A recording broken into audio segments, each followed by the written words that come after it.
गङ्गातरङ्गरमणीयजटाकलापं गौरीनिरन्तरविभूषितवामभागं नारायणप्रियमनङ्गमदापहारं वाराणसीपुरपतिं भज विश्वनाथं वाराणसीपुरपतिं भज विश्वनाथम्। अत्र भवतां समेषां स्वागतं वर्तते। हम लोग उत्तर रामचरितम के तृतीय अंक के पढ़ने के क्रम में आज का 22 नंबर का पाठ पढ़ेंगे। इसके पूर्व हम लोग 21 पाठ पढ़ चुके हैं। तो पीछे के पाठ में हम लोगों ने इस 23 नंबर के श्लोक तक विचार किया था। ये जो 23 नंबर का श्लोक है, जिसको तमसा तमसा कहती है, किससे? सीता से कह रही है कि नहीं? चूंकि सीता और तमसा जो बात कर रहे हैं आपस में, वो बात राम और वासंती को नहीं सुनाई दे रहा है, ये आप जानते ही हैं। तो तमसा ने कहा था परिष्वज्य गले लगा करके। किसको गले लगाई? सीता को। क्यों सीता को गले लगाना पड़ा? क्योंकि सीता ने यहाँ पर अपनी दुख को प्रकट किया। अपनी सखी के सामने सीता ने अपने दुख को प्रकट किया, अपने कष्ट को प्रकट किया। तो सीता ने कहा था कि हा दैव एष मया विना अहमपि एतेन विना केन संभावितम आसीत् तन्मुहूर्तमात्रं जन्मान्तरादपि दुर्लभ दर्शनम वाष्प सलिलांतरेषु पश्यामि तावत् वत्सलम आर्यपुत्रम। है कि नहीं? तो सीता ने कहा था तमसा से कि किसने ऐसा सोचा था, केन संभावितम आसीत्, किसने ऐसी संभावना की थी कि मैं इनके बिना और ये मेरे बिना रह सकते हैं, ये मेरे बिना रह सकते हैं, मैं इनके बिना रह सकती हूँ। ऐसा किसने सोचा था भला? लेकिन आज हम इनके बिना रह रहे हैं और वो हमारे बिना रह रहे हैं। इसलिए चूंकि अब जन्मांतरादपि, दूसरे जन्म में भी जिनका जो ये प्राप्त दर्शन हुआ है, जो सामने दिख रहे हैं राम, ये जो लब्ध दर्शन है, ये लब्ध दर्शन भी दुर्लभ हो जाएगा दूसरे जन्म में भी। ऐसे जो आर्यपुत्रम है, ऐसे आर्यपुत्र को थोड़ी देर तक मैं देखती हूँ, ठीक है ना? तो ये जो बात बोली थी सीता ने, इस बात को जब तमसा ने सुना, क्योंकि तमसा से ही तो सीता कह रही थी, तो तमसा ने जब इस वचन को सुना तो तमसा को क्या करना चाहिए? आपके सामने जब आपकी सखी कोई मतलब अपनी पति की वियोग की दशा करे, वर्णन करे, वियोग दशा का वर्णन करे, तो आप क्या करेंगे? यानी उसको सांत्वना देंगे। तो यहाँ पर तमसा ने भी सांत्वना देते हुए कहा, गले लगा करके साश्रम आंसू के साथ कहा तमसा ने कि विलुलितमतिपूरैर्वाष्पमानंद शोक प्रभवमवसृजन्ती पक्ष्मलोत्तान दीर्घा स्नपयति हृदयेशं स्नेहनिष्यन्दिनी ते धवल मधुर मुग्धा दुग्धकुल्येव दृष्टि। कि तमसा ने कहा, परिष्वज्य गले लगा करके साश्रम आंसू के साथ कहा। किससे? सीता से बोली। और तमसा ने कहा कि ते दृष्टि ही, तुम्हारी जो ये दृष्टि है, ये जो तुम्हारे नेत्र हैं, वह नेत्र हृदयेशम स्नपयति, हृदयेश को स्नान करा रहे हैं। और दृष्टि कैसी है तुम्हारी? तो अति पूरई ही, अत्यंत पूर्ण हो गया है। क्या? वाष्प। तुम्हारे नेत्रों में इतना वाष्प है, वो वाष्प इतना भर गया है कि अत्यंत पूर्ण हो जाने के कारण, अति पूरई माने अत्यंत पूर्ण हो जाने के कारण, विलुलितम जो चारों तरफ बिखर गया है, जो चारों तरफ फैला हुआ है, ऐसे वाष्पम।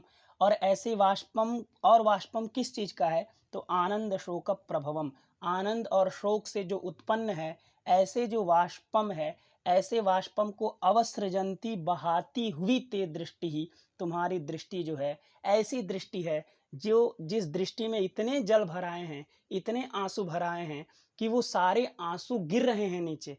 और नीचे गिर रहे हैं तो ऐसा लग रहा है जैसे मानो हृदय में बैठे हुए जो भगवान श्री राम हैं, उस श्री राम को स्नपयति माने स्नान करा रही हैं। कौन? ते दृष्टि, तुम्हारी दृष्टि स्नान करा रही है, ठीक है? और दृष्टि कैसी है? तो पक्ष्मलोत्तान दीर्घा, जिसमें बहुत पक्ष्म है, जिसमें जो पलक हैं, वो पलक बहुत बड़े बड़े हैं, उत्ताना है और दीर्घा है। उसके पलक के जो रोमे हैं, जो लोम है, जो रोम है, वो रोम बहुत बड़ा है, उत्तान है और दीर्घ है। ऐसी जो दृष्टि, ऐसी दृष्टि से हृदयेशम स्नपयति, और स्नेह निष्यंदिनी, स्नेह को बरसाने वाली जो ते दृष्टि, स्नेह को बरसाने वाली जो तुम्हारी दृष्टि है, वो दृष्टि हृदयेशम स्नपयति। और धवल मधुर मुग्धा ते दृष्टि, जो बड़ी धवल है, शुभ्र है, मधुर है, बड़ी मनोहरा है, बड़ी सौंदर्य से युक्त है, और मुग्धा जो बड़ी भोली भाली है, ऐसी ते दृष्टि ही स्नपयति, स्नान करा रही है।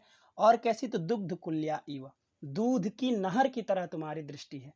जैसे दूध से भरी हुई कोई नहर हो, तो उस नहर में कोई भी व्यक्ति आकर के स्नान कर लेता है, अथवा वो जो दूध की नहर है उस व्यक्ति को स्नान कराती है, और वो दूध की नहर बड़ी पवित्र होती है। उसी तरह तो उस दूध की नहर की तरह तुम्हारी दृष्टि बड़ी पवित्र है, और इन पवित्र दृष्टि में भरे हुए जो आंसू हैं, उन आंसुओं से तुम अत्यंत पवित्र अपने हृदयेश को स्नपयति, स्नान करा रही हो। मानो इतना तुम रो रही हो। कहने का भाव क्या है, तमसा बता रही है सीता से कि तुम इतना रो रही हो कि तुम्हारे रोने से भगवान श्री राम का अभिषेक हो रहा है। अभिषेक हो रहा है मतलब भगवान श्री राम का कल्याण हो रहा है। तुम रो रही हो, इसका मतलब भगवान श्री राम को तुम बहुत याद कर रही हो, और तुम्हारे आंखों में बहुत आंसू हैं, इतने आंसू हैं कि तुम राम का अभिषेक कर सकती हो। तो ये तमसा ने सीता से कहा कि तुम इतना रो रही हो, ठीक है ना। इसके बाद चूंकि इस बात को तो सुन, ये तो हम लोग पीछे के पाठ में यहाँ तक देखे थे, ये 23 नंबर के श्लोक तक हम लोग पीछे देखे थे। अब आज का पाठ इस 99 नंबर की पंक्ति से प्रारंभ हो रहा है। तो इसकी बात, चूंकि इस बात को, ये तमसा वाले कथन को, इस कथन को वासंती और राम तो सुन नहीं रहे, तो वासंती का इससे कुछ लेना देना नहीं। ये तो बस जो इस नाटक को देख रहे हैं उनके लिए ये पात्र महत्वपूर्ण है, सीता और तमसा। क्योंकि सीता और तमसा ये तो केवल जो दर्शक हैं उनको दिख रहे हैं, क्योंकि ये नाटक हो रहा है ना मंच पे, तो सीता और तमसा को केवल दर्शक देख सकते हैं। दर्शक तो सबको देख सकते हैं क्योंकि ये नाटक चल रहा है, लेकिन सीता और तमसा को वासंती और राम, इन दोनों में से कोई नहीं देख सकता। क्यों? क्योंकि भागीरथी ने ऐसा वरदान दिया है कि तुम्हें इस पृथ्वी पर रहने वाले वन देवता भी नहीं देख पाएंगे, तो मनुष्यों की क्या कहना, अर्थात तुम्हें कोई नहीं देख पाएगा। तो इस वरदान को लिए हुए सीता और तमसा यहाँ पर ये सारी बातें करते हैं। तो इनके बातों को न राम सुन पाते हैं, न वासंती सुन पाती है। तो इस बात को तो सुनी नहीं वासंती। तो वासंती ने कहा, वासंती का कहाँ से आपको अन्वय करना है, तो देखिए ये है 99 नंबर की पंक्ति, ठीक है ना। इसके ऊपर आइए, ऊपर जहाँ वासंती ने बोलना बंद किया था, ये देखिए यहाँ पर 94 नंबर पे, 94 नंबर में वासंती ने कहा था कि सखी सीते, अरे सखी सीता, कथम न पश्यसी रामभद्रस्य अवस्था, रामभद्र की अवस्था को तुम क्यों नहीं देख रही हो, रामभद्र कैसे कैसे हो गए हैं। तो वासंती ने वर्णन किया था कि नए नीलकमल की तरह जो बड़े चिकने हैं, और जो हमारे नयनों को उत्सव दे रहे हैं, लगातार उनको बार बार देखने पर भी नए नए एवं नया नया ही दिखते थे। विकल करण जिनकी, लेकिन इस समय कैसे हो गए हैं, तो विकल करण हो गए हैं, उनकी इंद्रियां क्षीण हो गई हैं, पांडु छाया हो गए हैं, उनकी कांति पीली पड़ गई है, और बड़ी परिदुर्बल हो गए हैं। इस सब का कारण है शोक। ये तुम्हारा शोक ही है। यहाँ सीता को बोली ना, तो सीता से करिए, तुम्हारा ही शोक है, तुम्हारे ही बारे में याद करते रहते हैं हमेशा, इस कारण से इतने दुर्बल हो गए हैं, और कैसे कैसे तो पहचाने जाते हैं, लेकिन फिर भी हमारे नेत्रों को बड़े प्रिय लग रहे हैं। तो ये बात जब वासंती ने कहा, इसके बाद से आपको वहाँ पर अन्वय करना है। तो 94 पंक्ति के बाद डायरेक्टली हम लोग को 99 नंबर में आ जाना है। तो फिर वासंती ने कहा कि अब चूंकि राम आए हैं ना, और राम कहाँ आए हैं, वासंती के प्रदेश में आए, वासंती के राज्य में आए। तो अयोध्या के अधिपति भगवान श्री रामचंद्र वन की देवी जो वासंती है उनके राज्य में आए, वासंती के राज्य में आए। तो एक राज्ञी का कर्तव्य होता है, एक महाराज्ञी का, एक देवी का ये कर्तव्य होता है कि अपने राज्य में आए हुए अतिथि का स्वागत करे। होता ही है, स्वागत करे। हम लोग के देश में, भारत देश में, बाहर से कोई भी अतिथि आता है तो उसका हम लोग स्वागत सत्कार करते ही करते हैं। उसी तरह पहले के ज़माने में भी, चूंकि हमारी संस्कृति पहले के ज़माने की ही संस्कृति है, तो पहले होता ही होगा, तभी तो इस समय हो रहा है।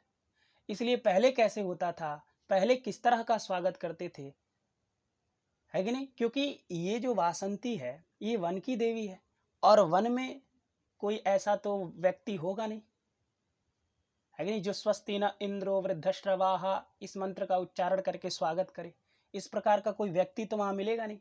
तो वन के देवी है चूंकि, तो वन में रहने वाले जो वृक्ष हैं, जो मृग हैं, जो पशु हैं, जो पक्षी हैं, जो कोयल हैं, इन लोगों से ही स्वागत का वचन कहवाएगी। इसीलिए इस श्लोक में वासंती राम का स्वागत करती है कि नहीं। वासंती जो है वह राम चूंकि वन में आए हैं, राम जो है वासंती के प्रदेश में आए हैं, वासंती के घर में आए हैं, इसलिए वासंती जो है वह राम का स्वागत करती है। और स्वागत वचन ये है, ये पूरा जो श्लोक है इसमें राम का स्वागत किया जा रहा है, ठीक है ना। हरड़ी नाम का छंद है, यहाँ लिखा है देखिए हरड़ी, माने हरड़ी नाम का इसमें छंद है। हरड़ी का लक्षण आप सब जानते ही हैं, न समरसलागः षड्वेदैर् हयैर् हरड़ी मता, न समरसलागः षड्वेदैर् हयैर् हरड़ी मता, ठीक है। तो ददतु तरवः पुष्पैरर्घ्यं फलैश्च मधुश्च्युतः स्फुटितकमला मोदप्रायाः प्रवान्तु वनानिलाः कलमविरलं रज्यत्कण्ठाः क्वणन्तु शकुन्तयः पुनरिदमयं देवो रामः स्वयं वनमागतः ददतु तरवः पुष्पैरर्घ्यं फलैश्च मधुश्च्युतः स्फुटितकमला मोदप्रायाः प्रवान्तु वनानिलाः कलमविरलं रज्यत्कण्ठाः क्वणन्तु शकुन्तयः पुनरिदमयं देवो रामः स्वयं वनमागतः, ठीक है ना। तो वासंती कहती है कि देवो रामः, देवो रामः, देखिए रामः देवो, ये देवो लिखा है चूंकि देवः वहां पर होगा, देवः प्रथमा एक वचन में क्या बनता है, देव शब्द का देवः बनता है, तो वही देवः वहां पर है। चूंकि आगे राम है, राम का र है, इसलिए जो वहां पर रेफ रहता है उस रेफ को ऊ हो जाता है हसी च सूत्र से, और उत्त हो ऊ हो जाएगा, देव ऊ हो जाएगा, उसके बाद उसको गुण हो जाएगा। जैसे शिवो वंद्य बनाते, शिवो वंद्य बनाते ना, उसी तरह देवो रामः।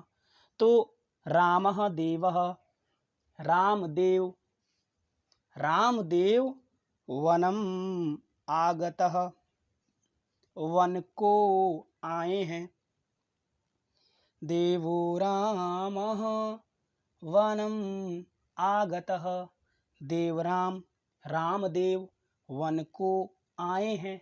किस वन को, तो इदम वनम, इस वन में आए हैं, इस वन को आए हैं। तो जिसमें खड़ी है वासंती, है कि नहीं, जिसमें खड़ी है उसी को इशारा कर रही है और कह रही है कि देवो रामः इदम वनम आगतः, इस वन में आए हैं। और कैसे आए हैं, तो स्वयं, स्वयं से आए हैं, किसी के कहने से नहीं आए हैं। राम, राम स्वयं वनम आगतः, राम स्वयं वन में आए हैं।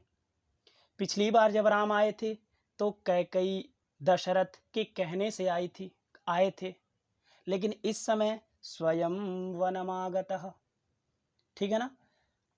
तो ये समझ में आ गया, देवो रामः, ठीक है, स्वयं, स्वयं से, वनम वन, वन में, और इदम वनम, इस वन में, आगतः आए हैं। और कौन राम, तो अयम रामः, अयम रामः, अयम माने यह, तो ये राम, सामने ही वासंती खड़ी है राम के, तो राम की तरफ इशारा कर रही है और कह रही है अयम रामः, ये राम, पुनः, पुनः माने होता है फिर से, पुनः माने फिर से आए हैं। तो अयम देवो रामः, यह देव राम, पुनः माने फिर से, इदम वनम, इस वन को, स्वयं, स्वयं से, आगतः आए हैं। किसी के प्रेरित करने से नहीं आए, किसी के कहने से नहीं आए हैं, स्वयं वनम आगतः, स्वयं वन में आए, ठीक है ना। तो नीचे की लाइन आपको समझ में आ गई होगी कि अयम देवो रामः, यह जो देव राम है, यह जो स्वामी राम है, वह इदम वनम, इस वन को, पुनः फिर से, स्वयं, स्वयं से, आगतः आए हैं। इसलिए क्या करो तुम लोग। अब वासंती सबको आदेश दे रही है, क्योंकि वासंती वहां की देवी है, तो देवी है तो अपनी प्रजाओं को अपने जो लोग हैं उन लोगों को आदेशित करेगी ना कि इनको इनका स्वागत करो, इनके लिए ये लाओ, इनके लिए वो लाओ, इनके लिए मंत्र पढ़ो, इनके लिए गाओ, इनके लिए गीत गाओ, इनके लिए फल लाओ, इनके लिए अर्घ लाओ। तो ये सब बोलना पड़ेगा ना वासंती को। तो वासंती वही ऊपर की 3 लाइनों में कहेंगी, ठीक है ना। तो वासंती कहती है, ददतु तरवः पुष्पैरर्घ्यं फलैश्च मधुश्च्युतः। तरवः ददतु, तरवः ददतु। तरवः माने होता है वृक्षाः, तरु शब्द है, तरु गुरु की तरह रूप चलेगा, तरु तरु तरवः, गुरु गुरु गुरवः, उसी तरह। तो तरवः माने हो गया वृक्षाः, जितने वृक्ष हैं, जितने भी वृक्ष हैं वो सभी वृक्ष ददतु दे। ददतु माने होता है दे। ये ददतु जो है ना, ये लोट लकार का रूप है। लोट लकार प्रथम पुरुष बहुवचन का रूप है ये। जैसे आप वहां रूप कैसे चलेगा, तो वहां रूप चलता है ददातु, दत्तात, दत्ताम ददतु, देहि, दत्तात, दत्तम, दत्त, ददानी, ददाव, ददाम। इस तरह वहां रूप चलता है लोट लकार में। थोड़ा सा इसका रूप भिन्न है, इसको आपको याद कर लेना चाहिए क्योंकि बहुत प्रयोग होता है।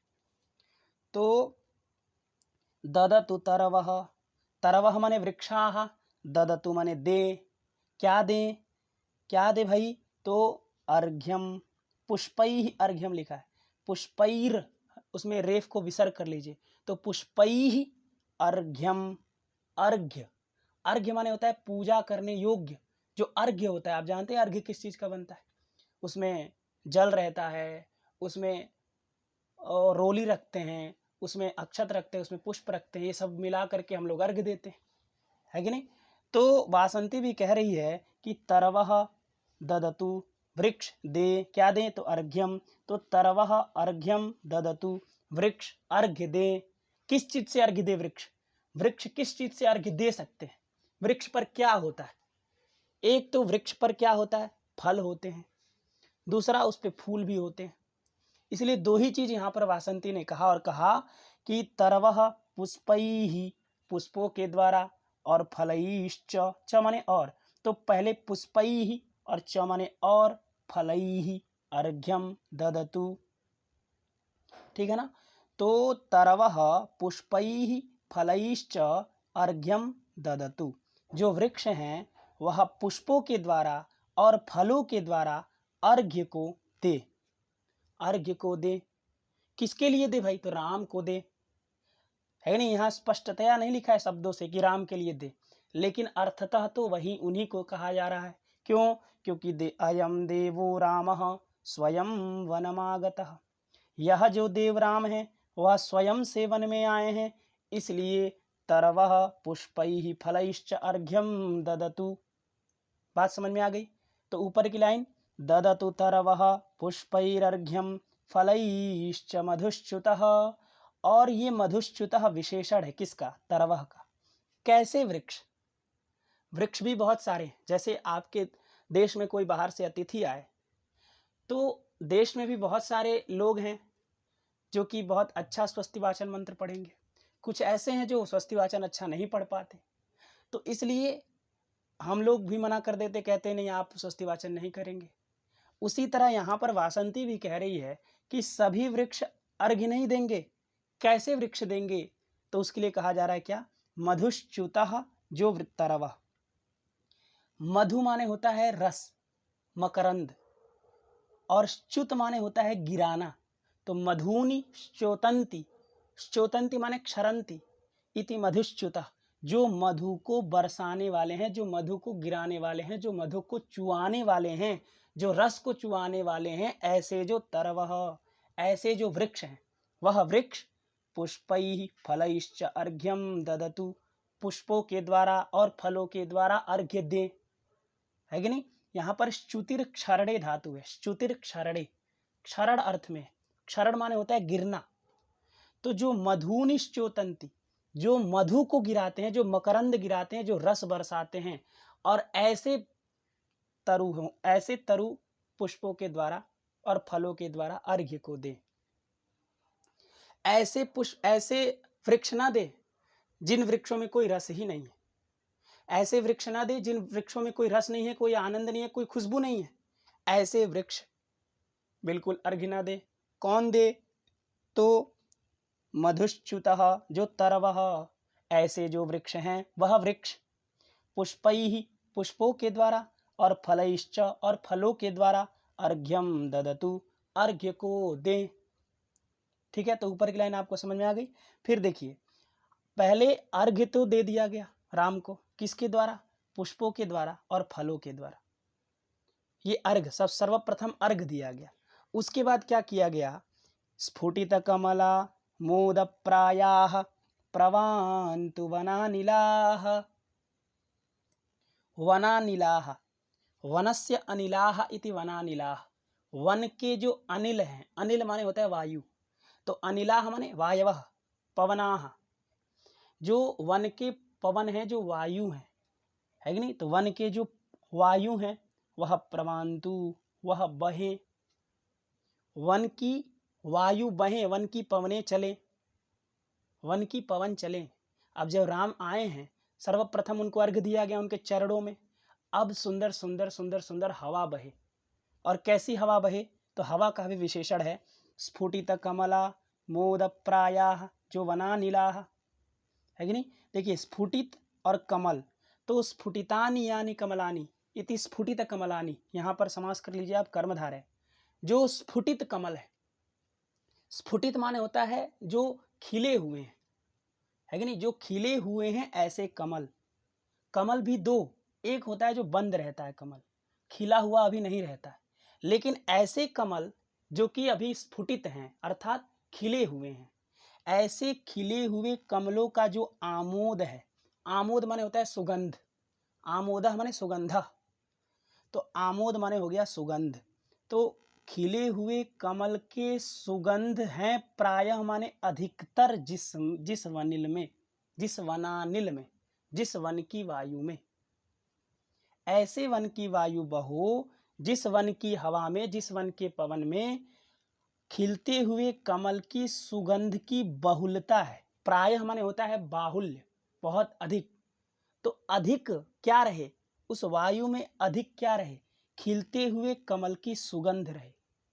खिलते हुए जो कमल हैं उनके जो सुगंध हैं, उन सुगंधों से भरे हुए जो वनानिल हैं, जो वन की वायु हैं, वह वन की वायु प्रवान्तु, बहो, है कि नहीं? और वो जो हवा होगी कितनी सुंदर होगी, कितनी सुगंधित होगी, है कि नहीं? जो आजकल हम रूम स्प्रे मारते हैं उससे अधिक प्राकृतिक होगी, कृत्रिम नहीं है, वो प्राकृतिक है कि नहीं? इसलिए वो जो अनुभव होगा वो अलग तरह का होगा। इसलिए यहाँ पर वासंती क्या कह रही है? वासंती स्वागत कर रही है राम का और कह रही है कि ददतु तरवः पुष्पैरर्घ्यं फलैश्च मधुश्च्युतः। मधु को बरसाने वाले, मधु को चुआने वाले, मकरंद को बरसाने वाले जो तरवः, जो वृक्ष हैं, वो वृक्ष पुष्पैः, अपने पुष्पों से, और फलैश्च, अपने फलों से, अर्घ्यम, अर्घ्य को, ददतु माने दे, और स्फुटित कमला, जो स्फुटित कमल हैं, जो खिले हुए कमल हैं, ऐसे कमल के सुगंध की प्रायः माने बहुलता है जिस वनानिल में, जिस वन के अनिल में, जिस वन के वायु में। ऐसी वायु, ऐसे पवन, ऐसी हवा, प्रवान्तु माने बहु, धीरे धीरे धीरे धीरे मंद मंद गति से वायु बहो, ऐसा वासंती ने कहा।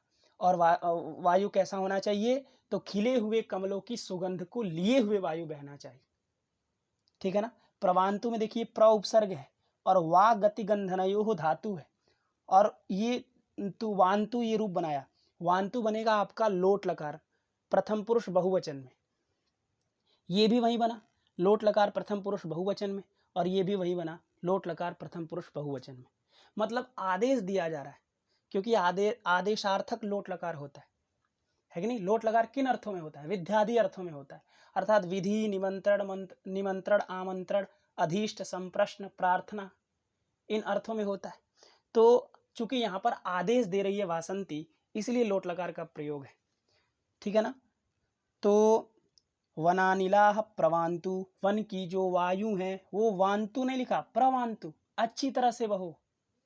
वान्तु माने होता है बहु, लेकिन प्रवान्तु माने प्रकृष्ट रूप से बहो, बहुत अच्छे से बहो, थोड़ी भी आप लोग की गलती नहीं चलेगी, क्योंकि राम वन में आए हैं, अयोध्याधिपति राम आए हैं, इसलिए प्रवान्तु न कि वान्तु। ठीक है ना। इसके बाद देखिए, अब चूंकि स्वागत पहले लाइन में किस चीज़ से किया गया, पहले लाइन में जो स्वागत है वो पहले अर्घ दिया गया, उसके बाद जो दूसरी लाइन है उस दूसरी लाइन में जो वन के वायु हैं उन वायु को बहवाया गया है कि नहीं। और वायु कैसे होने चाहिए, तो खिलते हुए कमल के सुगंध की बहुलता जिसमें हो, जिसमें अधिकतर खिलते हुए कमल के सुगंध हो, ऐसे वायु बहो। और तीसरे लाइन में वासंती कहती है, आदेश देती है और कहती है कि शकुन्तयः क्वणन्तु, शकुन्तयः क्वणन्तु। शकुन्तयः, शकुन्तयः माने होता है पक्षिणः, जो पक्षी हैं, है कि नहीं, जो पक्षी लोग हैं, है कि नहीं, जो पक्षी हैं वो क्या करें, तो क्वणन्तु, क्वणन्तु माने होता है कूजे, अपनी ध्वनि करें, बोले, गाएं। तो शकुन्तयः क्वणन्तु, क्वण शब्दे धातु, तो क्वणन्तु माने कूजन्तु, कूजे। कौन, तो शकुन्तयः।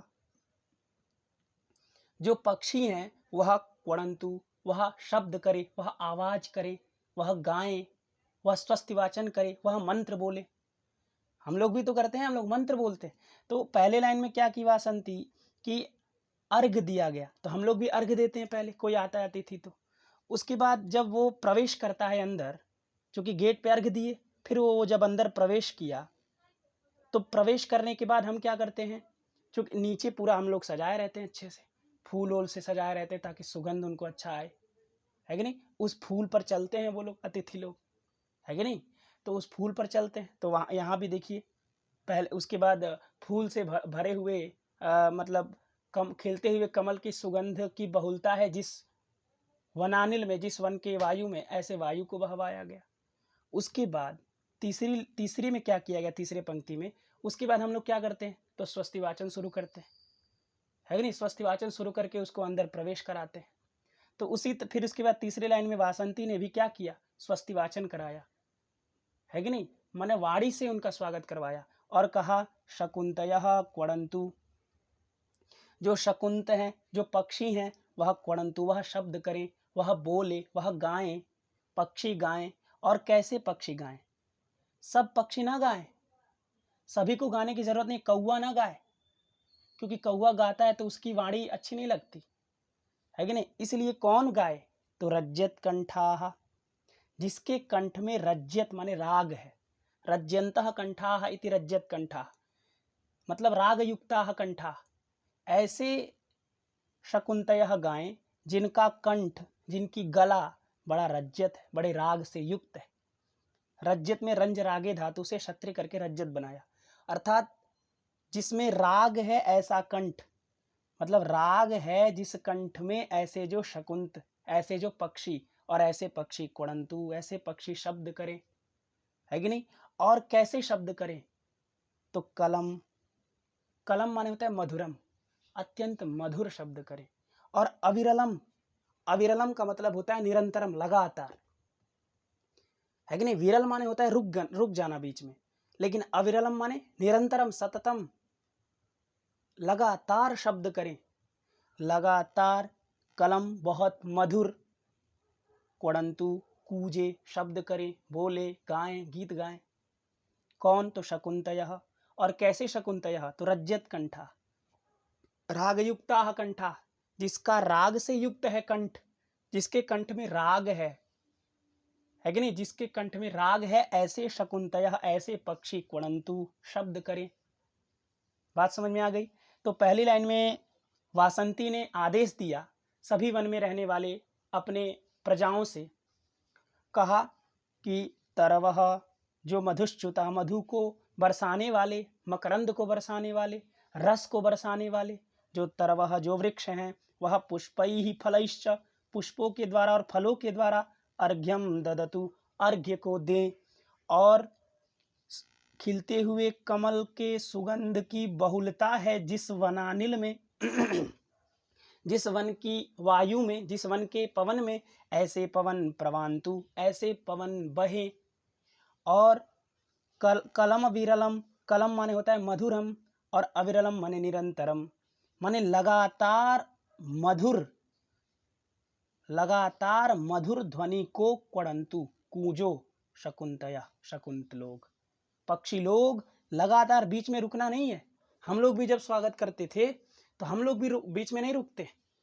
हम लोग भी तो स्वागत करते हैं, तो बीच में हम लोग थोड़ी रुकते हैं, लगातार मंत्र बोलते हैं जब तक अतिथि निकल करके चला नहीं जाता, तब तक हम लोग मंत्र बोलते बोलते बोलते बोलते एकदम अंत तक जाते, है कि नहीं। तो इसलिए यहाँ पर वासंती भी कह रही है अपने पक्षियों से कि अविरलम, एकदम लगातार बोलना है, बीच में रुकना नहीं है कि नहीं। तो अविरलम माने लगातार, कलम माने बड़ मधुर बोलना है, बिल्कुल ऐसा तीखा तीक्ष्ण मत बोल देना। कलम मधुरम, और रज्जत कंठा, राग से युक्त जिसका कंठ है, ऐसे शकुंतय, ऐसे पक्षी लोग, कुड़ंतु माने कूजंतु, कूजो शब्द करो। क्यों? क्योंकि अयम देवो रामः, यह जो देव राम हैं, यह जो रामदेव हैं, वह इदम वनम, इस वन को, स्वयं स्वयं से, आगतः आए हैं, पुनः माने फिर से। एक बार आए थे सीता के साथ, लक्ष्मण के साथ, तो उस समय तुमने स्वागत किया ही होगा, है कि नहीं। लेकिन फिर से राम आए हैं, इसलिए फिर से स्वागत करो। तो ये लाइन पूरा अच्छे समझ में आ गई। ये वनम कर्म है, और इदम ये भी द्वितीय बहुवचन का, द्वितीय एक वचन का है, क्योंकि इदम नपुंसक लिंग में रूप चलाएंगे, इदम इमे, है कि नहीं, क्या बनता है, इदम इमे इमानी, ऐसा चलता है ना। तो इदम फिर नीचे भी वही बनेगा, इदम इमे इमानी, इदम इमे इमानी, इस तरह चलेगा। तो इधर वनम का भी वनम वने वनानी, वनम वने वनानी, तो वनम प्रथमा एक वचन में भी बनता है, द्वितीय एक वचन में भी बनता है। लेकिन यहाँ पर वनम ये द्वितीय है, क्योंकि ये कर्म है। तो इदम वनम माने इस वन को, रामः राम जी, स्वयं आगतः स्वयं आए हैं, है कि नहीं। इसलिए तरवः जो वृक्ष हैं, मधुश्च्युतः मधु को बरसाने वाले, रस को बरसाने वाले जो वृक्ष हैं, वह पुष्पैः फलैश्च, पुष्पों के द्वारा और फलों के द्वारा, अर्घ्यम ददतु अर्घ्य को दे। और जो वनानिला, जो वन के वायु हैं, वह वन के वायु, वन के जो पवन हैं, वन के जो सुगंधित हवाएं हैं, वह हवाएं प्रवांतु, वह हवाएं बहे बहें, है कि नहीं। प्रवांतु मन होता है बहें। और कैसे वनानिलाह, तो स्फुटित कमल, खिलते हुए कमल के सुगंध की बहुलता है, अधिकता है जिस वनानिल में। अब केवल सुगंध हो जाए, केवल सुगंध भरा ही वायु चले, तो वो भी अच्छा नहीं है, क्योंकि बहुत ज्यादा सुगंध भी हानिकारक होता है। जैसे सप्तच्छद सुगनासोपदेश में आता है, सप्तच्छद वृक्ष के नीचे आप बैठ जाइए तो आप रह नहीं पाएंगे। फिर सप्तपर्ण जो वृक्ष है, उसके नीचे यदि आप बैठ जाएंगे तो आप 1 मिनट भी नहीं रह पाएंगे, क्योंकि उसमें इतना सुगंध होता है, इतना सुगंध होता है कि आपके सर में दर्द उत्पन्न कर देता है। तो ज्यादा सुगंध भी नहीं चाहिए, इसलिए प्रायः लिखा है। प्रायः माने अधिकतर, लेकिन सुगंध होना चाहिए, है कि नहीं। यदि आप कुछ अधिकता करना चाहते हैं तो सुगंध कर दीजिए, है कि नहीं। तो खिलते हुए कमल का सुगंध होना चाहिए, बाकी और पुष्प का सुगंध नहीं चाहिए, क्योंकि कमल में सबसे ज्यादा सुगंध होता है। इसलिए खिलते हुए कमल के सुगंध की प्रायः माने बहुलता है जिस वनानिल में, ऐसे वनानिल प्रवांतु बहो। और कलम अत्यंत मधुर, अविरलम माने निरंतरम लगातार, रज्जत कंठा राग से युक्त जो शकुंतय जो पक्षी लोग हैं, वह क्वड़ंतु वह शब्द करे, है कि नहीं। क्यों? क्योंकि अयम देवो रामः, यह जो देव राम हैं, वह पुनः फिर से इदम वनम, इस वन को, स्वयं स्वयं से आगतः आए हुए हैं। ठीक है ना। तो ये श्लोक आप अच्छे समझ गए होंगे। ददतु तरवः पुष्पैरर्घ्यम फलैश्च मधुश्च्युतः स्फुटितकमलामोदप्रायाः प्रवान्तु वनानिलाः कलमविरलं रज्यत्कण्ठाः क्वड़न्तु शकुन्तयः पुनरिदमयं देवो रामः स्वयं वनमागतः। हरड़ी नाम का छंद था, ठीक है। इसके बाद देखिए, इसके बाद राम ने कहा, क्योंकि ये वासंती ने कहा, किससे कहा, अपने सभी वन में रहने वाले वृक्षों से कहा, है कि नहीं, क्योंकि बहुवचन का प्रयोग है यहाँ पर। देखिए, तो बहुवचन का मतलब हो गया सभी वृक्षों से कहा, है कि नहीं। और ऐसे सभी वृक्ष जो मधु को बरसाते हैं, ठीक है ना। और सभी में लोट लकार प्रथम पुरुष बहुवचन का प्रयोग है, ददतु में भी है, प्रवांतु में भी है, क्वड़ंतु में भी है, ठीक है ना। ये कर्म है, ये कर्ता है कि नहीं? तो ये चीज़ आपको ध्यान रखना है। तो सभी वृक्षों से वासंती ने कहा कि तुम लोग अर्घ्य दो, और सभी वायु से, चूंकि वायु तो एक ही होता है, तो वायु से वासंती ने कहा कि तुम लोग बहो, और पक्षियों से सभी पक्षियों से कहा कि तुम लोग शब्द करो, तुम लोग स्वागत करो, तुम लोग स्वागत वचन बोलो। तो इसीलिए राम ने कहा, राम ने कहा, ये स्वागत वचन सुनकर के राम ने कहा कि ए ही सखी वासंती ननु इतः स्थीयता। ए ही माने होता है आगच्छ, ए ही बराबर आगच्छ, ए ही माने होता है आओ, ए ही माने आओ, इड़गतौ धातु है, आंग उपसर्ग पूर्वक इड़गतौ धातु से लोट लकार मध्यम पुरुष एक वचन में बनता है ए ही। ए ही का अर्थ होता है आगच्छ, आओ, आओ सखी वासंती, हे सखी वासंती, सखी भी संबोधन और वासंती भी संबोधन। तो सखी वासंती माने हे सखी वासंती, ए ही आगच्छ आओ, ननु इतः स्थीयता, ननु माने निश्चित रूप से, इतः माने इधर से, स्थीयता माने बैठे, चलो इधर बैठे, इशारा किए।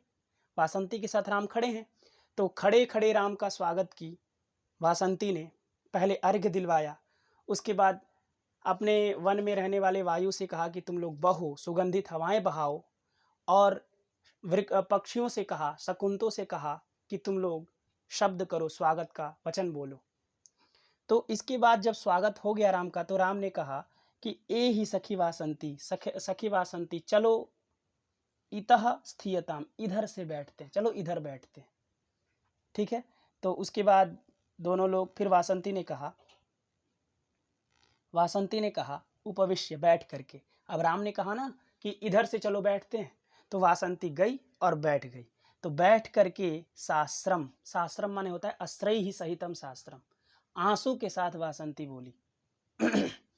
बैठ गई राम के साथ, राम के बगल में बैठी है वासंती। और उपविश्य माने बैठ करके, उपसर्ग पूर्वक विश्व प्रवेशने धातु है, अक्त्वा है, चूंकि उपसर्ग पूर्व में है तो समासे अनय पूर्वक तो ल्यप सूत्र से ल्यप आदेश हो गया। तो उपविश्य माने होता है बैठ करके, तो बैठ करके, और उप माने होता है समीप, तो समीप में बैठ करके, है कि नहीं? किसके समीप में बैठ करके? राम के। तो उपविश्य माने राम के समीप में बैठ करके साश्रम, आंसू के साथ बोली। वासंती की आंखों में आंसू आ गए, और आंसू के साथ वासंती ने राम से कहा। और आंसू क्यों आ गए? क्योंकि वासंती को सब पता है कि भगवान श्री राम ने सीता का परित्याग कर दिया है, मेरी प्रिय सखी का परित्याग कर दिया है। वासंती की अत्यंत प्रिय सखी थी सीता, तो प्रिय सखी चूंकि इस समय राम के साथ नहीं है, प्रिय सखी अकेली है, इसलिए एक प्रिय सखी को दुख तो होगा ही होगा, इसलिए वासंती को दुख है, इसलिए शास्त्रम, उसके आंखों में आंसू है, और आंखों में आंसू है, और पूछ रही है, महाराज अपि कुशलम कुमार लक्ष्मणस्य। महाराज, पहली बार वासंती ने राम को महाराज शब्द से संबोधित किया। अभी तक वासंती राम को देव देव कहती थी, देव देव, है कि नहीं? ननु तावत आसन परिग्रहताम करोतु देवः, है कि नहीं? इस तरह से पीछे बोली थी। तो देव देव शब्द संबोधन करते आ रही हैं, और अचानक से वासंती ने कहा महाराज, अपि कुशलम कुमार लक्ष्मणस्य। अपि जब किसी वाक्य के पूर्व में लग जाता है तो वो वाक्य प्रश्नवाचक हो जाता है। तो इसके पूर्व में अपि लगा है, ये पूरा वाक्य है, और इसके पूर्व में अपि लगा है, इसलिए ये जो वाक्य होगा वो कैसा हो जाएगा? प्रश्नवाचक, माने प्रश्न वाला वाक्य हो जाएगा। तो यानी कि ये प्रश्न है, प्रश्न कर रही है वासंती कि महाराज, कुमार लक्ष्मणस्य, जो कुमार लक्ष्मण हैं, जो लक्ष्मण कुमार हैं, वह लक्ष्मण कुमार कुशलम अपि, कुशल तो हैं, कुमार लक्ष्मण कुशल तो हैं। वासंती ने सीता के विषय में नहीं पूछा, क्योंकि लक्ष्मण को वासंती जानती है। क्यों जानती है? क्योंकि 12 साल पहले जब वनवास में आए थे तो सीता भी थी, राम भी थे, लक्ष्मण भी थे, है कि नहीं? तो उस समय चूंकि लक्ष्मण थे, इसलिए लक्ष्मण से भी वासंती का परिचय होगा। इसलिए वासंती लक्ष्मण से पूछ रही है, ठीक है, लेकिन उससे पहले सीता के विषय में पूछना चाहिए, क्योंकि सीता से अत्यधिक लगाव है वासंती का, क्योंकि प्रिय सखी है। लेकिन वासंती ने सीता के विषय में ना पूछ करके लक्ष्मण के विषय में पूछा। यही राम, इसी से राम समझ गए कि ये जरूर सीता के वृत्तांत को जानती है, ये समझ रही है कि मैंने सीता का परित्याग कर दिया है, इसलिए आगे राम कहेंगे इस बात को, ठीक है ना।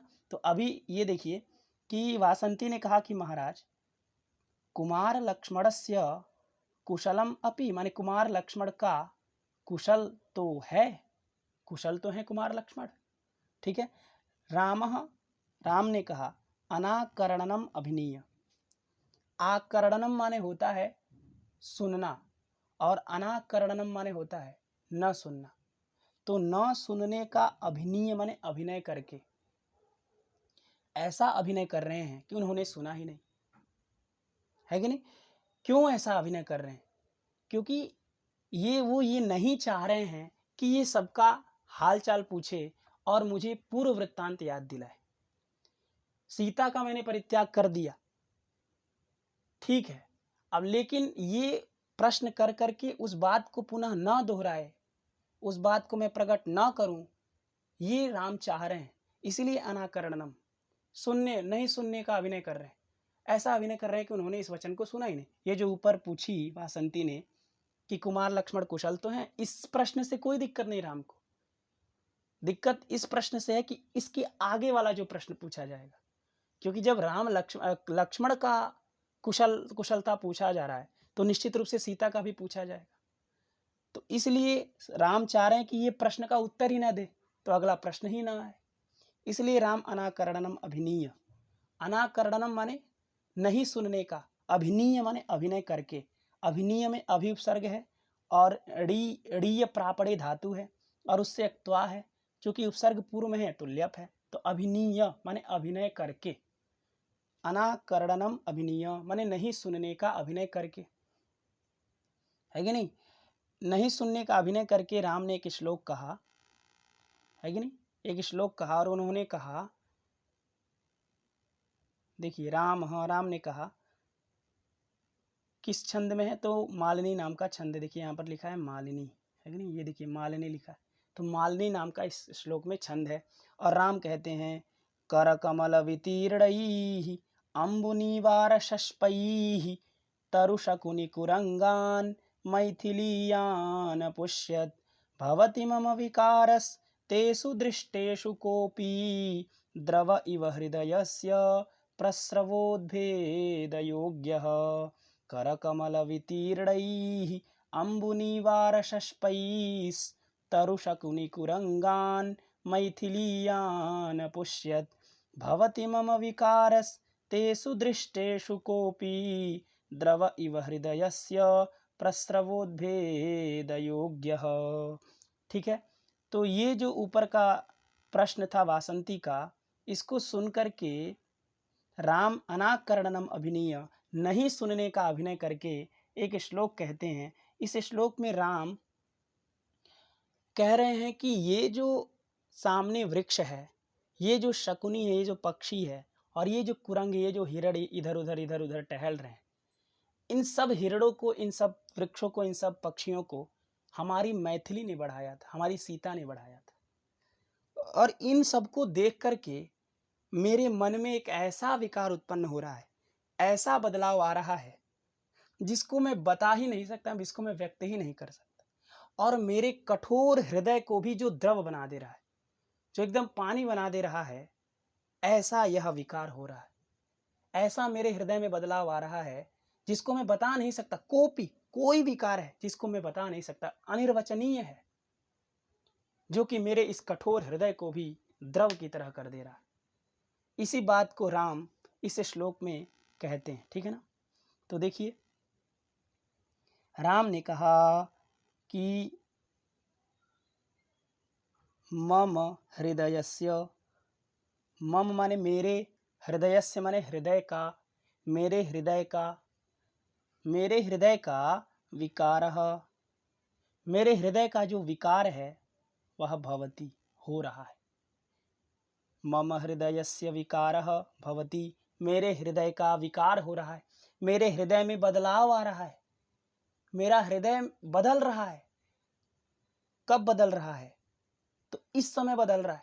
इसके पूर्व मेरा हृदय कुछ और था, और जब ये हम चीजें देख रहे हैं तो मेरा हृदय कुछ और हो गया है, इसलिए विकारः भवति, विकार हो रहा है। विकार का मतलब होता है बदलाव हो जाना।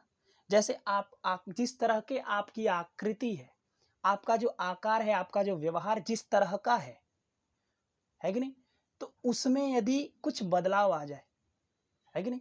जैसे मान लीजिए आप प्रतिदिन सुबह 4 बजे उठ करके संध्या करते, लेकिन आप कुछ दिनों बाद 4 बजे न उठ करके आप 8 बजे उठते हैं और आप संध्या भी नहीं करते, तो आपके आकार में, चूंकि आपका आकार क्या था, सुबह 4 बजे उठ करके संध्या करना, अब उस आकार से आप बदल चुके हैं।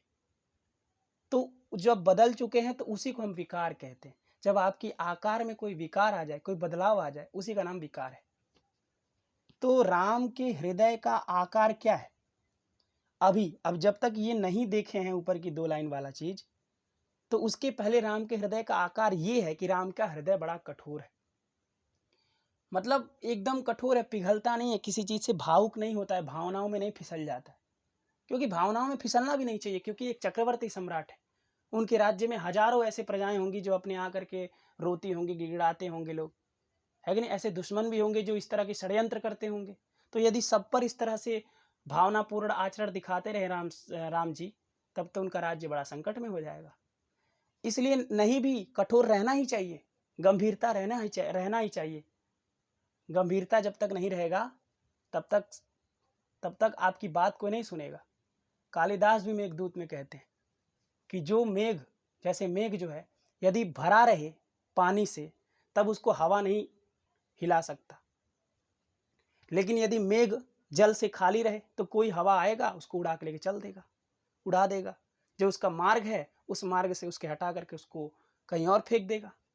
इसीलिए व्यक्ति को गंभीर और कठोर रहना चाहिए, ताकि कोई आपको आकर के, चाहे वो कितना भी बवंडर क्यों ना आ जाए, लेकिन आपसे टकरा करके आपको टसका ना सके। इतना गंभीर और कठोर रहना चाहिए। तो इसीलिए राम का हृदय इसके पूर्व कैसा था? कठोर था। इसीलिए, लेकिन अब विकार आ रहा है उसमें, अब उसमें बदलाव आ रहा है। इसलिए कह रहे हैं राम जी कि भवति मम विकारः तेषु दृष्टेषु कोपी। ठीक है, तो मम हृदयस्य विकारः भवति, मेरे हृदय का विकार हो रहा है, मेरे हृदय में बदलाव आ रहा है। कैसा बदलाव आ रहा है? तो द्रव इव, द्रव की तरह बदलाव आ रहा है। मेरा हृदय पहले कठोर था, अब एकदम पानी हो गया। कठोर और पानी एक दूसरे के विपरीत है। कठोर जितना कठोर होता है, आप कितना भी दबाएं वो नहीं दबेगा, और द्रव थोड़ा सा दबाएं दब जाएगा। तो द्रव की, अब मेरा हृदय जो है वो पहले कैसा था? कठोर था, और अभी कैसा हो गया? द्रव की तरह, द्रव इव। क्यों क्यों हो गया है भाई? क्यों मेरा हृदय द्रव की तरह हो गया है? तो लिखिए, ऊपर की लाइन में आ जाइएगा आप कि कर कमल वितीर्णैः अम्बुनिवारशष्पैः तरुशकुनि कुरंगान मैथिलीयान पुष्यत। ठीक है, तो यहाँ देखिए लिखा है तरु शकुनी कुरंगान मैथिली यान अपुष्यत। मैथिली माने होता है सीता, मैथिली का अर्थ है सीता। क्यों? क्योंकि मिथिलायाः राजा मैथिल, मिथिला के जो राजा हैं उनको मैथिल कहते हैं। तो मिथिला के जो राजा हैं उनको मैथिल, और मैथिलस्य अपत्यम स्त्री मैथिली, जो मैथिल के पुत्री हैं, है कि नहीं। मैथिल के जो पुत्री हैं, अर्थात जो मिथिला के राजा, उनको मैथिल, जनक जी। मिथिला के राजा कौन है? जनक। तो मिथिलाया राजा मैथिल, तो मैथिल हैं, मैथिल नाम हुआ जनक का। और मैथिलस्य अपत्यम स्त्री, मैथिल की पुत्री मैथिली। तो मैथिली कौन है? जनक की पुत्री कौन है? सीता। तो मैथिली माने हो गया सीता। इसमें अत ईय से ईय प्रत्यय, मैथिली से, मैथिल शब्द से अत ईय से ईय हो जाता है, तद्धित का प्रत्यय। तो मैथिली माने सीता, यान माने होता है जिसको, यह यौ ये यम यौ यान, द्वितीय बहुवचन। तो मैथिली यान अपुष्यत आगे क्रिया है, यान में न हलंत है और अपुष्यत आगे की क्रिया है। तो मैथिली यान अपुष्यत, सीता ने जिसको बढ़ाया था। अपुष्यत माने पोषा था, अवर्धयत, अपुष्यत माने अवर्धयत, जिसको पोषा था, जिसको बढ़ाया था। अपुष्यत ये लुंग लकार की क्रिया है कि नहीं।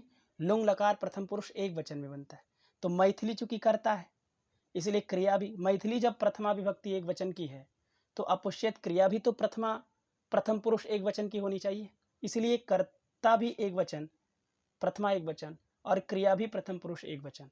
तो मैथिली अपुष्यत, मैथिली ने पोसा था, यान माने जिनको, तो यान ये कर्म हो गया, तो कर्ता कर्म क्रिया मिली गई, है कि नहीं। तो मैथिली यान अपुष्यत, मैथिली सीता ने जिनको पाला था, जिनको बढ़ाया था, कब?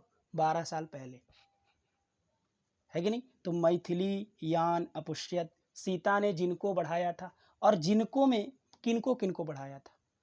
तो किनको किनको बढ़ाया था उसके लिए यहाँ पर कहा जा रहा है तरु शकुनि कुरंगान। जो यान, यान में द्वितीय बहुवचन, तो तरु शकुनि कुरंगान, इसमें भी द्वितीय बहुवचन।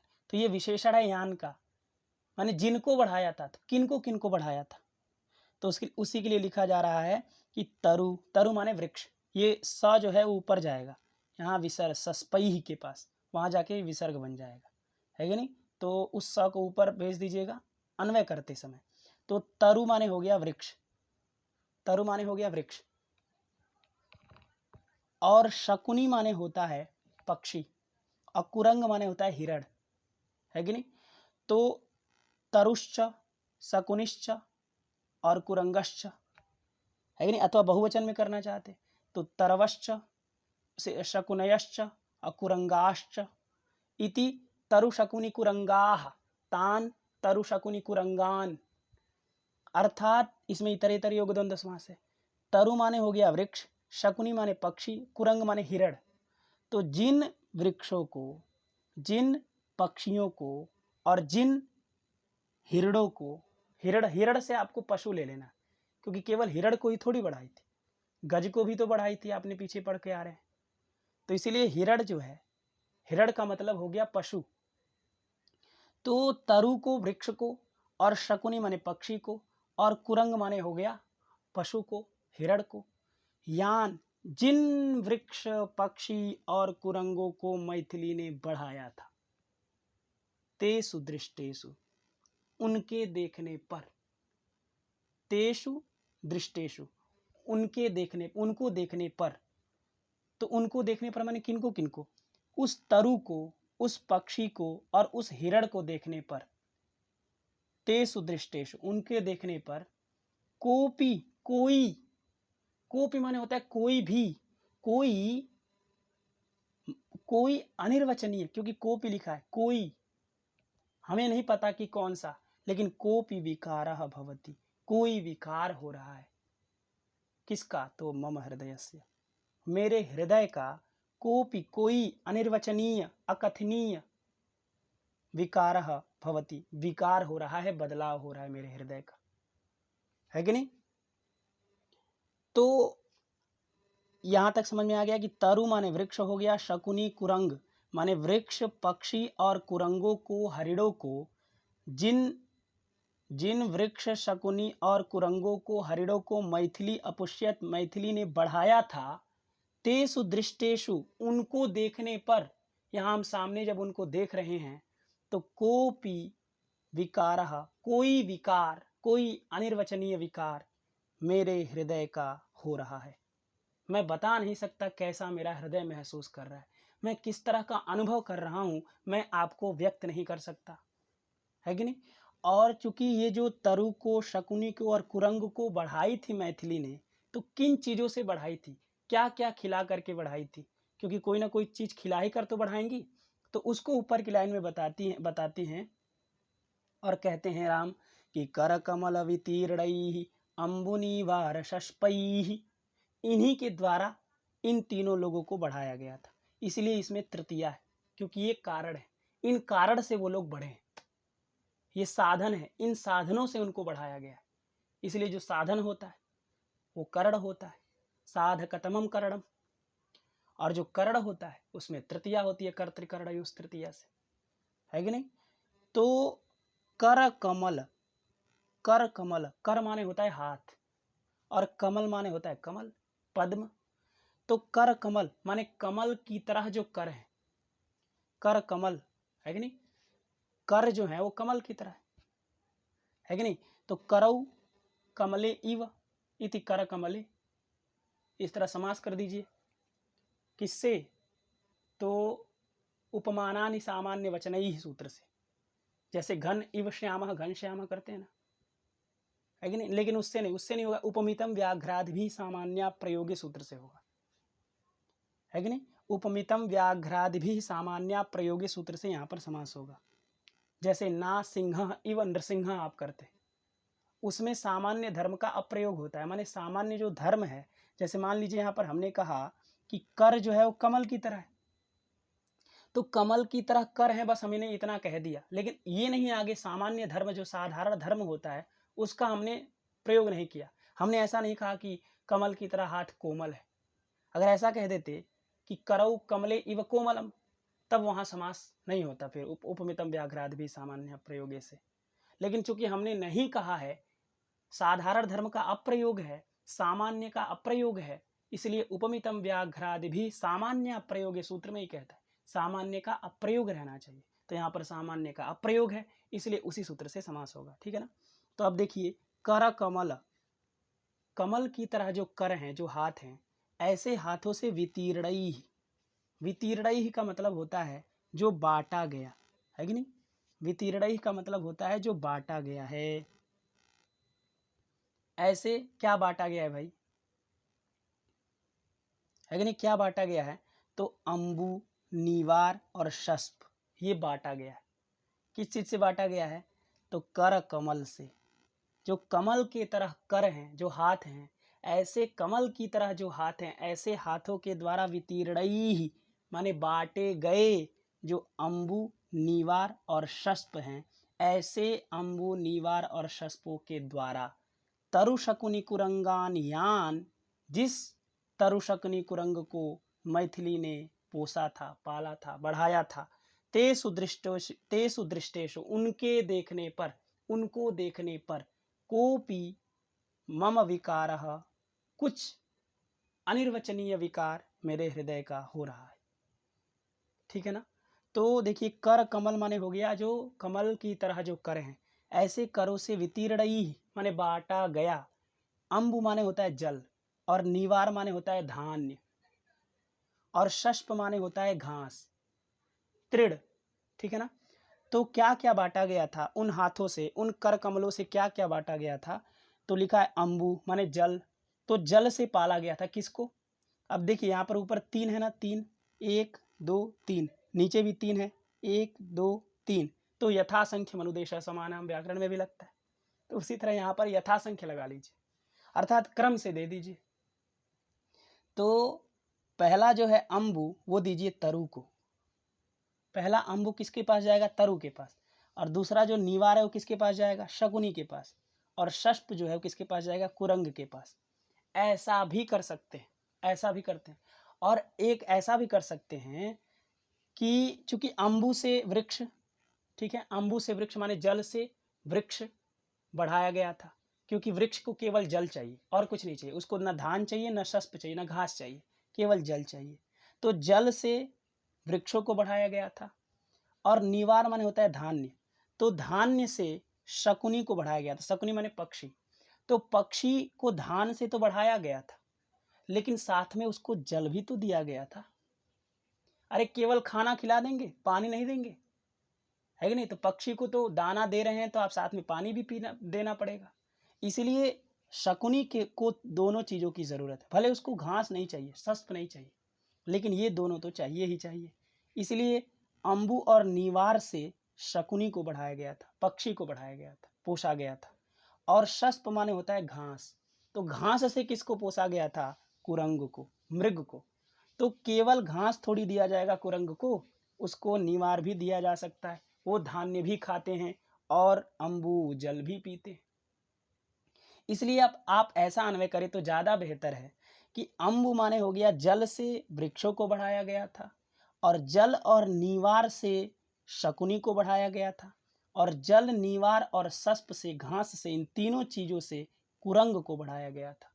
तो अम्बु निवार और शस्प से माने जल, धान्य और घास से, जिन यान माने हो गया जिन, तरु माने वृक्ष और शकुनी माने पक्षी और कुरंग माने हिरणों को मैथिली अपुष्यत मैथिली ने पोषा था, कर कमल वितीर्णई अपने कमल रूपी हाथों के द्वारा, वितीर्णई बांटे गए दिए गए, जो अम्बु निवार शष्पई जो अम्बु जल, निवार माने धान्य और शष्प माने जो घास हैं, ऐसे घासों से जिन वृक्ष, पक्षी और कुरंग को, हरिणों को मैथिली ने बढ़ाया था, तेसु दृष्टेषु उनको देखने पर, तेसु दृष्टेषु उनको देखने पर, किनको देखने पर, तो तरु शकुनि कुरंगेशु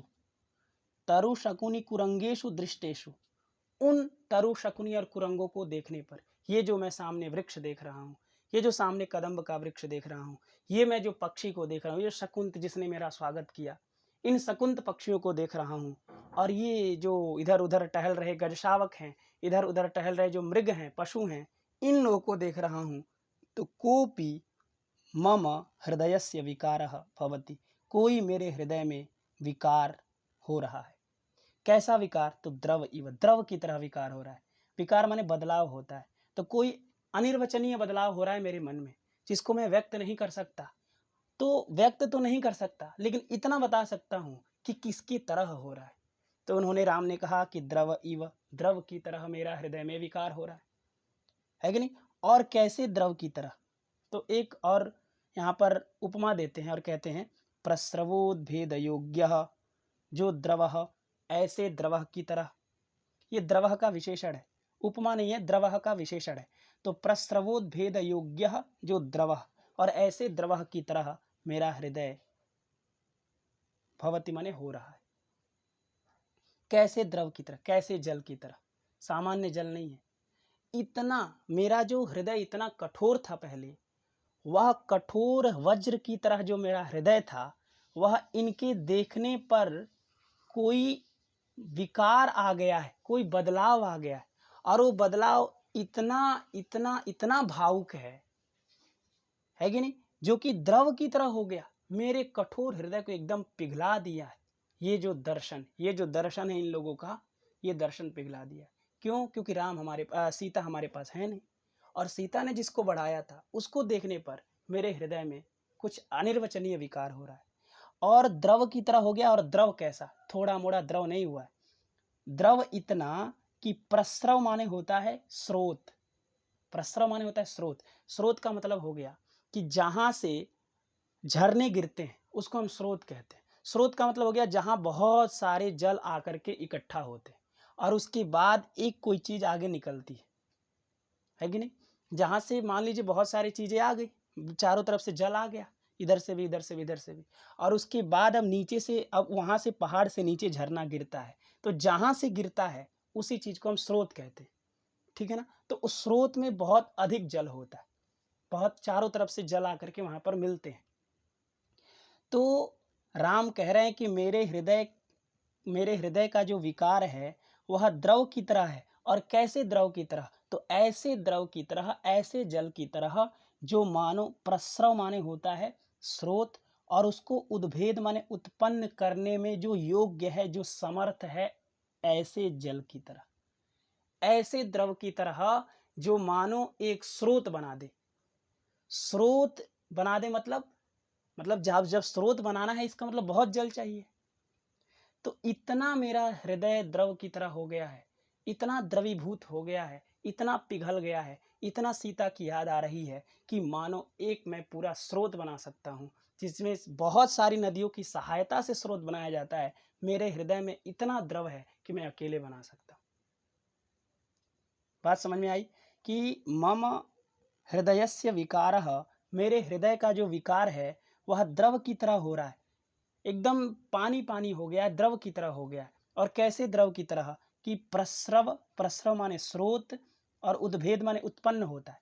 तो प्रस्रवोद्भेद माने प्रस्रव को उत्पन्न करने में, प्रस्रव माने स्रोत, और स्रोत को उत्पन्न करने में जो योग्य माने समर्थ, जो समर्थ है, ऐसा जो द्रव, ऐसे द्रव की तरह मम हृदयस्य विकारः भवति, हो रहा है, और कोपि कोई विकार हो रहा है जिसको मैं बता नहीं सकता, जिसको मैं प्रकट नहीं कर सकता। किस चीज को देखने पर? तो तेषु दृष्टेषु, उनके देखने पर। किनको? तो मैथिली यान अपुष्यत, सीता ने जिनको पोषा था, जिनको पाला था, उनको देखने पर। किनको किनको पाला था? तो तरु शकुनी कुरंगान, वृक्ष, पक्षी और कुरंगों को किस चीजों से पाला था? तो कर कमल वितीर्णई, अपने कमल रूपी जो कर हैं, ऐसे कर से, ऐसे कर कमलों के द्वारा वितीर्णई बांटे गए जो अम्बु, जल, निवार और शष्प हैं, ऐसे शष्पों से यान तरु शकुनी कुरंगान, जिन वृक्ष, पक्षी और कुरंगों को मैथिली ने बढ़ाया था, उनको देखने पर कोई अनिर्वचनीय मम हृदयस्य विकारः भवति, मेरे हृदय का विकार हो रहा है, बदलाव हो रहा है, द्रव की तरह हो रहा है। और ऐसे इतने द्रव की तरह हो गया है जो कि प्रस्रव माने स्रोत को उत्पन्न करने के योग्य है, एक स्रोत बना सकता है जहां से आप झरना गिराइए, है कि नहीं? इतना मेरा हृदय पिघल गया है। कहने का तात्पर्य यह है कि राम इस समय जब उस तरु को देख रहे हैं, उस वृक्ष को देख रहे हैं, उस शकुनी को देख रहे हैं, उस कुरंग को देख रहे हैं, उस हिरण को देख रहे हैं, तो राम की सीता को बहुत याद आ रही है और राम के हृदय में बहुत ज्यादा भावुकता आ गई है, बहुत ज्यादा भावुकता आ गई। राम बहुत भावुक हो गए। राम कभी इतने भावुक नहीं होते, इतने भावुक कभी भी नहीं हुए आज तक, लेकिन चूंकि इसको देख करके राम स्वयं कह रहे हैं कि मेरे हृदय में कोई अनिर्वचनीय हो रहा है जिसको मैं व्यक्त नहीं कर सकता। आज से पहले ये कभी नहीं हुआ हमारे साथ, है कि नहीं? मेरा जो कठोर हृदय, पत्थर की तरह जो मेरा हृदय है, वो पत्थर की हृदय को भी द्रव बना दिया गया है। इनका दर्शन, ये जो तरु शकुनी कुरंगान का दर्शन हमने किया, जिसको मैथिली ने बढ़ाया था, इतना राम के अंदर शोक है। ठीक है ना? तो ये श्लोक आप समझ गए होंगे। कर कमल वितीर्णैः अम्बुनिवार शष्पैस्तरु शकुनि कुरंगान मैथिलीयान पुष्यत भवति मम विकारस तेषु दृष्टेषु कोपि द्रव इव हृदयस्य प्रस्रवोद्भेद योग्यः। मालिनी नाम का छंद था। ठीक है, आज के लिए इतना रहने देते हैं।